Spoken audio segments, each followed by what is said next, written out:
Hello everyone, welcome to the channel. मैं राधे आपके लिए लेकर आया हूँ कोटा फैक्ट्री सीज़न 2 के पहले एपिसोड का फुल ऑन ब्रेकडाउन और रिव्यू। ये एपिसोड निराशा और मायूसी को पीछे छोड़कर लड़ते रहने की सीख देता है।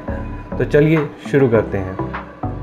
आपको तो याद ही होगा हमने कहानी कहाँ छोड़ी थी। नहीं याद है तो याद दिला दूँ कि हमारे वैभव पांडे जी प्रोडिजी छोड़ महेश्वरी ज्वाइन कर चुके हैं। सुश्रुत नाम के कंफ्यूज स्टूडेंट की एंट्री हो चुकी है उनकी लाइफ में और अब आगे हम देखेंगे इनकी दोस्ती, महेश्वरी की पढ़ाई और जीतू भैया के औसम ज्ञान के भंडार में क्या स्पेशल है इस बार। तो कहानी शुरू होती है ओरिएंटेशन डे से।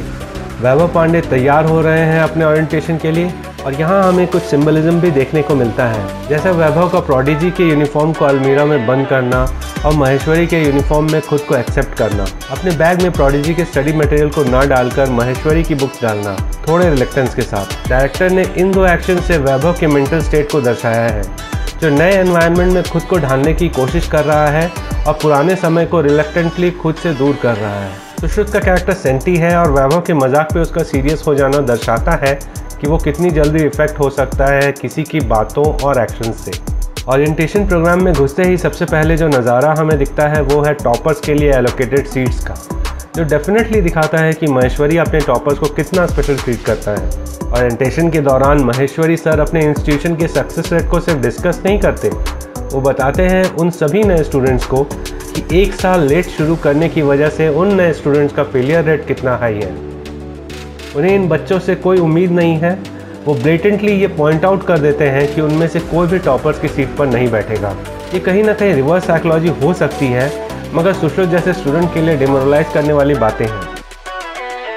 वैभव को महेश्वरी क्लासेस में पढ़ते देख मुझे यकीन है कई स्टूडेंट्स को अपने कोचिंग के डेज याद आ जाएंगे। मुझे भी आ गए थे। वहीं दूसरी तरफ प्रोडिजी के हमारे होनहार परेशान हैं जीतू भैया की एब्सेंस की वजह से।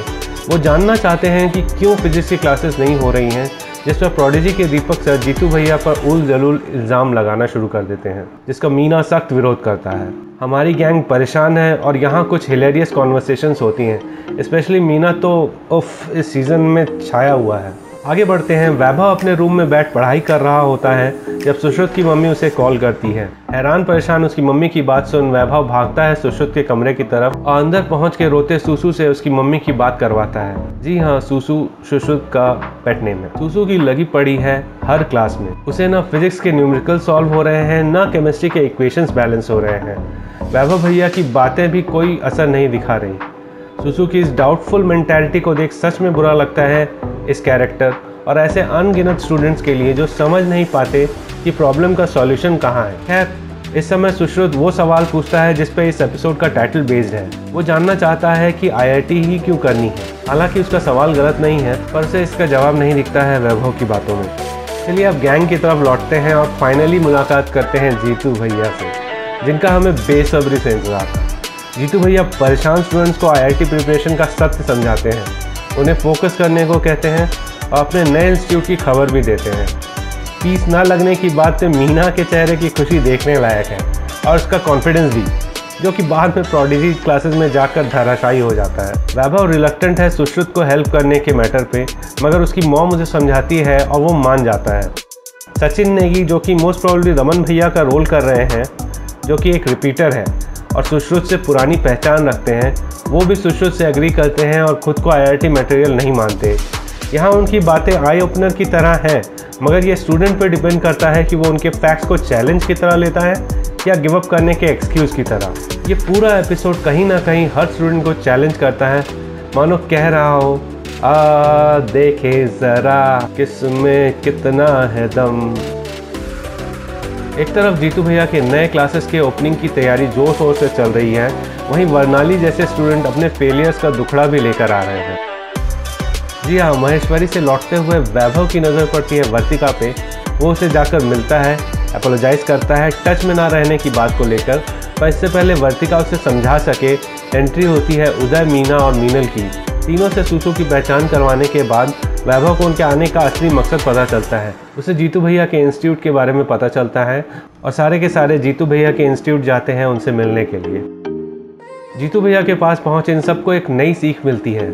जीतू भैया जी एडवांस से क्विट कर रही वर्णाली को समझाते हैं कि लाइफ में अगर हायर एम नहीं करोगे तो उसे अचीव करने के लिए होने वाली टफ बैटल से दूर रह जाओगे। कोई भी टफ बैटल एक इंडिविजुअल को ग्रो करने में हेल्प करती है। एम जितना हाई, डगर उतनी कठिन, लेकिन डर के भागना नहीं है। भले ही सिलेक्शन ना हो, ग्रोथ तो होगी ही। यह हम सभी के लिए एक बड़ी सीख है। अक्सर नए रास्ते में ढेर सारे हर्डल्स आते हैं, हमें भी उनका डट कर सामना करना चाहिए। आगे जीतू भैया सुसु की लाई रसमलाई का लुत्फ लेते हुए सबको क्लासेस ज्वाइन करने को कहते हैं। सुसु के सेल्फ डाउट क्लियर हो चुके हैं और वो आगे की लड़ाई के लिए मेंटली प्रिपेयर हो जाता है। आखिर जीतू भैया समझाते ही ऐसा है। मेरे आज तक के देखे हुए इंडियन वेब सीरीज और उनके सीजन 2 ओपनर्स में ये सबसे ऊपर रैंक पे है। शो ने काफ़ी अच्छी शुरुआत की है और मुझे ऐसे सेकंड सीजन की ही उम्मीद थी। आई थिंक सीजन की रेटिंग इस बार 5 टच कर ही देगी, और अगर नहीं भी करती है तो भी इस एपिसोड के सिंबलिज्म और जीतू भैया के एम को अचीव करने वाले पेप टॉक से मुझे काफ़ी इंस्पिरेशन मिली है। शो के इनका सॉन्ग कमाल का है। पर हिम्मत ना कभी भी हारूंगा, मैं लड़ लूंगा, हालात से पीछे ना भागूंगा, मैं लड़ लूंगा। आई थिंक इस एटीट्यूड को हर व्यक्ति को रखना चाहिए, क्योंकि लाइफ में आने वाले हर्डल्स शायद कभी खत्म ना हो। इसे सॉल्व करने की हिम्मत कभी नहीं खत्म होनी चाहिए। अंत में सिर्फ इतना कहूँगा कि सबकी एक्टिंग बहुत अच्छी थी और इस शो को नेटफ्लिक्स की छाँव में बढ़ने का अच्छा मौका मिला है, जो ये बहुत अच्छे से यूटिलाइज कर रहा है। शो के सेकेंड एपिसोड का ब्रेकडाउन और रिव्यू जल्द ही आएगा। तब तक शो देखिए और साथ ही साथ इस वीडियो को लाइक और शेयर कीजिए। स्टेटस पे पोस्ट कीजिए हमारे वीडियोस और चैनल को सब्सक्राइब करना मत भूलिए यार। Until next time, cheers.